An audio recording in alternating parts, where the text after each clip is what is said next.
የሚኖራል እና አንድ የብዙ ሰው ጥያቄ ነው። ያው ብዙ ሰው ኦርቶዶክስ ተዋሕዶ ሃይማኖት ውስጥ ላይሆን ይችላልና ታዲያ እነዚህ ሰዎች ጣፈንታ ምንድነው? ወንጌል በቋንቋቸው እንዲሰበክላቸው ማድረስ ተልኳችን ማስፋት የኛ ድርሻ ነው።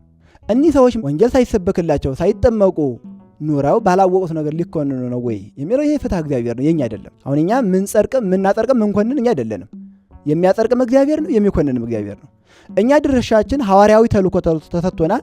ለነዚህ ወገኖቻችን ለአዳም ልጆች ሁሉ በምን ቋንቋ ይናገሩ፣ በምን ቋንቋ በየትኛውም የምድር ክፍል ይኖሩ፣ እነዚህ ሰዎች ወንጌል የሚማሩበትን ነገር ቤተክርስቲያን መዋቅሯን እግሯን ዘርግታ መድረስ ግድ ይለናል። ሐዋርያዊ ተልኳችን ሆሮ ወማሃሩ ውስተ ኩሉ አጽናፈ ዓለም፣ ሄዳችሁ እስከ ዓለም ዳርቻ ድረስ አስተምሯቸው፣ አሳምናችሁም በአብ በወልድ በመንፈስ ቅዱስም አጥምቋቸው ተብሎ ሐዋርያዊ ተልኮ ተደርሶናል። አሁን እኛ እየሰበክን ያለው ካመነው ህዝብ ላይ ነው። ሐዋርያዊ ተልኳችን ይቅርታ አድርጉልኝና እኛ በአባቶቻችን እግር የተቀመጥነው እየተወጣን አይመስለኝም። እንኳን ያላመኑትን ለማመን ይቅርና ያመኑት እንኳን በበረቱ ያሉት እንኳን መጠበቅ ተስኖን በእኛ ድክመት እየወጡ እናያቸዋለን።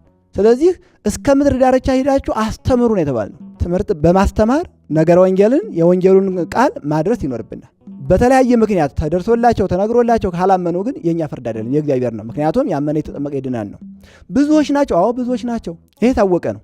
ከጻድቃን ይልቅ ኃጥአን ብዙዎች ናቸው።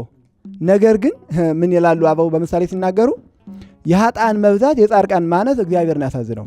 እግዚአብሔር ሳይመክር ሳያስተምር አይቀጣም።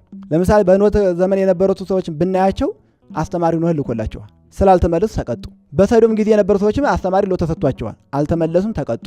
አሁን ወይሰበክ ዝ ወንጌል መንግሥት ኩሉ አጽናፈ ዓለም፣ ይህ የወንጌል ቃል በአራቱ ማዕዘን ይሰበካል። ከመ ይኩን ሰምዐ ላዕለ አሕዛብ፣ በአሕዛብ ባላመኑት ላይ ምን ሊሉ ነው? ምስክር ሊሆንባቸው።